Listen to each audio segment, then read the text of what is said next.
சற்று விவரமாகவே கல்லூரி லைஃப்பை பற்றி சொல்கிறேன். ஏன்னா இது வந்து ஒரு சிறந்த மருத்துவக் கல்லூரி ஆரம்பத்தில் எப்படி உருவாச்சு அப்படிங்கிறதுக்கு சில முக்கியமான காரணங்களை வந்து இப்போ நான் எடுத்து சொல்கிறேன்.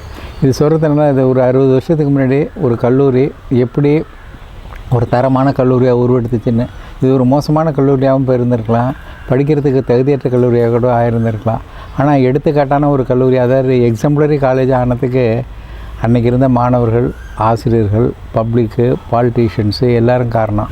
இது எல்லோரும் எப்படி கோஆப்ரேட் பண்ணாங்க அப்படிங்கிறது வந்து உங்களுக்கு கொஞ்சம், அதாவது நாங்கள் வந்து தனிப்பட்ட முறையில் எந்த சாதனையும் பண்ணலை, எப்படி இந்த சமுதாய அமைப்பு இருந்தது அப்படிங்கிறத வந்து உங்களுக்கு சொல்லணும். யூஸ்வலாக இப்போ கல்லூரி வந்து மெடிக்கல் காலேஜுங்கிறப்ப ரொம்ப மரியாதை ஜாஸ்தி. நான் சொல்கிறது வந்து 1960 அப்போ தான் காலேஜ் வந்து ஃபுல்லாக ஷிஃப்ட் ஆகுது. 60 காலேஜ் ஆரம்பிக்கிறாங்க. 65 வந்து ஃபுல்லாக மெடிக்கல் காலேஜ் வந்து ஹாஸ்பிட்டல் ஃபங்க்ஷன் ஆகுது.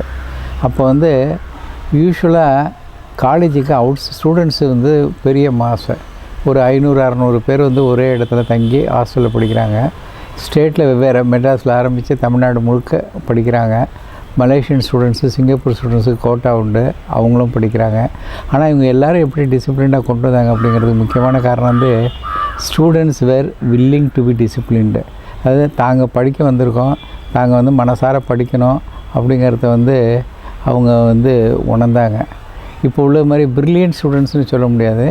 ஒரு டிஸ்ட்ரிக்ட்டுக்கு 20 பேர் 25 பேர் method of selection, but very good students selected from each place. அந்த மாதிரி ரீஜனல் ரெப்ரசன்டேஷன் இருந்தது.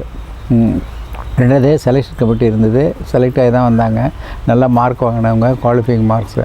பட் எல்லாத்தையும் விட டிசிப்ளின்டு செட் ஆஃப் ஸ்டூடெண்ட்ஸு. லோக்கலாக வந்து என்னென்னாக்கா, காலேஜுக்கு வந்து பொலிட்டிக்கல் இன்டர்ஃபரன்ஸுங்கிறது கிடையாது. ஸ்டூடெண்ட்ஸுக்குள்ளே எந்த விதமான கட்சி, அப்போ தான் வந்து காங்கிரஸ் ஆட்சி இழந்து, காங்கிரஸ் ஆட்சி, அதுக்கப்புறம் காங்கிரஸ் ஆட்சி இழக்குது. 65 காங்கிரஸ் தான். இது திறந்தது வந்து அம்மா ஜோதி தான். அதுக்கப்புறம் வந்து டிஎம்கே ஆட்சி, அதுக்கப்புறம் ஏடிஎம்கே ஆட்சி. ஆட்சி எப்படி இருந்தாலும் கூட அங்கே லோக்கலாக இருந்தவங்க எல்லாருமே வந்து கல்லூரியை பொறுத்த வரைக்கும் பொலிட்டிக்கல் இன்ஃப்ளூயன்ஸுங்கிறது கிடையவே கிடையாது. Excepting one party which was trying to be little political, there was no other political interference by this one. இது ஒரு முக்கியமான காரணம். ரெண்டாவது, டீச்சர்ஸ் வேறு வெரி மச் டிசிப்ளின்டு. டீச்சர்ஸுக்குள்ளே ஒருத்தருக்கு ஒருத்தர் ஒரு பெரிய அமைதியான ஒரு கட்டுப்பாடு இருந்துச்சு. ஸ்டூடெண்ட்ஸை நல்லா கொண்டுட்டு வரணும் அப்படிங்கிறது கேம்பஸ் லைஃபு. ஸ்டூடெண்ட்ஸுக்கு வந்து ஏர்ன் பண்ணணுங்கிறத விட டீச் பண்ணணுங்கிற ஒரு கெப்பாசிட்டி இருந்தது. இப்போ மாதிரி கார்ப்பரேட் கெப்பாசிட்டி கிடையாது. ஹாஸ்பிட்டல் தான் superior reference hospital. Thanjavur medical college hospital வந்து கடலூர் தாண்டி கொள்ளிடத்துக்கு இந்த பக்கம், இங்கே திண்டுக்கல் வரைக்கும், அதாவது மதுரை பாட்டு திண்டுக்கல் வரைக்கும், இந்த பக்கம் கடற்கரையில் ஆரம்பித்து அந்த பக்கம் சேலம் வரைக்கும் கிட்டத்தட்ட ஒரு 100 மைல் ரேடியஸுக்கு ஒன்லி ரெஃபரல் காலேஜ். அதனால் வந்து இப்போ கோயம்புத்தூர் கிடையாது, சேலம் இப்போ டிஸ்ட்ரிக்ட் ஒரு ஹாஸ்பிட்டல் கிடையாது. எல்லா ஹாஸ்பிட்டல் ரெஃபரன்ஸும் எங்களுக்கு தான்.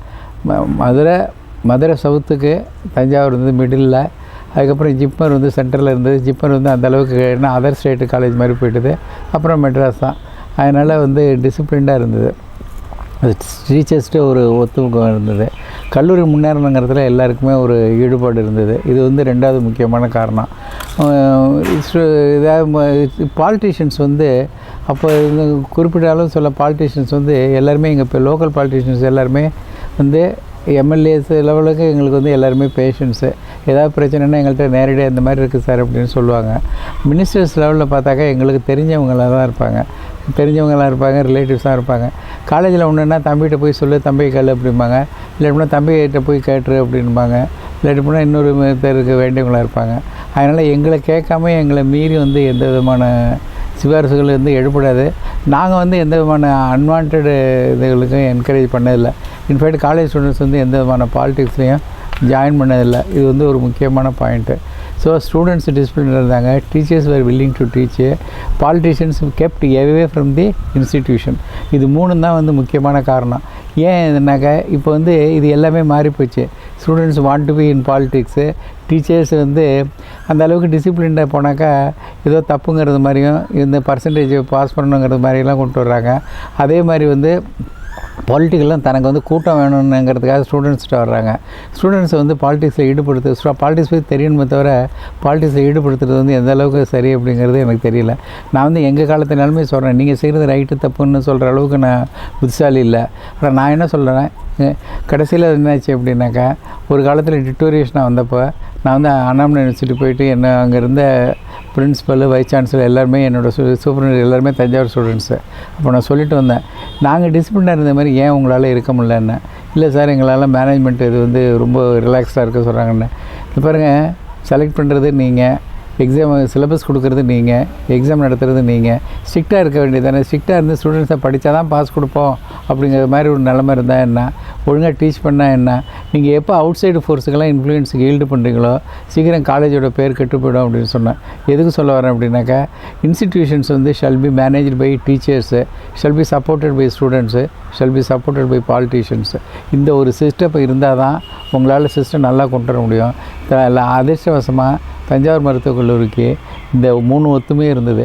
அப்போ இருந்த பாலிட்டிஷியன்ஸ் மண்ணையும் சரி, எஸ்டிஎஸும் சரி, சப்சிக்வெண்ட்டாக இரேஸ்பெக்டிவ் ஆஃப் பார்ட்டி, அதுக்கு முன்னாடி இந்த காங்கிரஸில் இந்த வண்டார் ஃபேமிலி சரி, முப்பனார் ஃபேமிலி, யாருமே காலேஜுக்குள்ளே வந்து இந்த ஸ்டூடெண்ட்ஸை வச்சுக்க இதுக்கு இன்னது பண்ணுங்கன்னு வந்து எங்கள்கிட்ட சிபாரிசு பண்ணதே கிடையாது.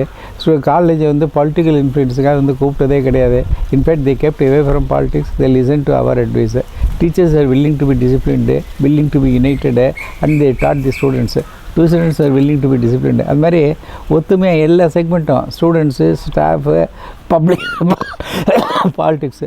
So they're concentrating only and the improvement of the college. எதுக்கு சொல்ல வரேன், ஒரு சிறந்த கல்லூரி உருவாக்கணும் அப்படின்னாக்கா நீங்கள் வந்து சிறந்த மாணவர்களை உருவாக்கணும், சிறந்த ஆசிரியர்களை உருவாக்கணும், சிறந்த பப்ளிக்கை உருவாக்கணும். எல்லாம் நம்ம சொல்கிற மாதிரி கேட்கணுன்னுட்டு அப்புறம் காலேஜ் உருப்படியாக இருக்கணுன்னாக்கா ஸ்டூடெண்ட்ஸ் படிக்க மாட்டான். நினச்ச ஸ்டூடெண்ட்லாம் பாஸ் பண்ணணும்னு நினச்சாக்கா முடியாது. நாங்கள் வந்து we have been very strict with exam. இப்படி வெளியில் தெரியாது. பட் அதை பார்த்திங்கன்னா எக்ஸாம் ரிசல்ட்டை பார்த்தாக்கா unless student passes by his own merit, he is never given a passing by anybody அப்படிங்கிற ஒரு சுச்சுவேஷனில் இருந்தது. இந்த மாதிரி சில அன்ரிட்டன் ரூல்ஸ் இருந்ததுனால தான் இந்த காலேஜ் வந்து இந்த அளவுக்கு முன்னேறிச்சுங்கிறது சொல்கிறேன். ஒவ்வொரு இன்சிடெண்ட்டும் எடுத்து எப்படி ஏன் இது சொல்ல வரேன் அப்படின்னாக்கா, ஸ்டூடெண்ட்ஸோட இன்டிமேட்டாக இருந்த ப்ரொஃபஸருங்கிறதுனாலையும், அந்த கல்லூரியோட ப்ரொஃபஸர் ஸ்டூடெண்ட்டுங்கிறதுனாலையும், இன்னி வரைக்கும் அந்த கல்லூரியை பார்த்துட்ருக்கேங்கிறதுனாலையும் இதெல்லாம் உங்களுக்கு சொல்ல வேண்டிய கடமை. ஏன்னா இந்த சில பிரின்சிபல்ஸ் வந்து உங்களுக்கு இருக்கும். அப்போ எங்களுக்கு இருந்த லிபர்ட்டி இன்றைக்கி இல்லைங்கிறதையும், இதை வந்து ஸ்டூடெண்ட்ஸ் வந்து இன்னும் கொஞ்சம் கான்சன்ட்ரேட்டடாக இருக்கணும். எல்லாருமே அந்த வந்து கல்லூரி முன்னேறணும்னு நினைக்கணும் அப்படிங்கிறது. அப்போ தான் எல்லா கல்லூரியும் முன்னேறணும். இப்போ நிறைய கல்லூரியில் ஓப்பன் பண்ணிட்டோம், அது முக்கியம் இல்லை. நிறைய டாக்டர்ஸ் வந்து நல்ல டாக்டர்ஸை உருவாக்கணும், பப்ளிக்கு நல்ல ட்ரீட்மெண்ட்டு கிடைக்கணும் அப்படிங்கிறது தான் ரொம்ப முக்கியம். அதை எடுத்து அடுத்த இதில் பேசுகிறேன்.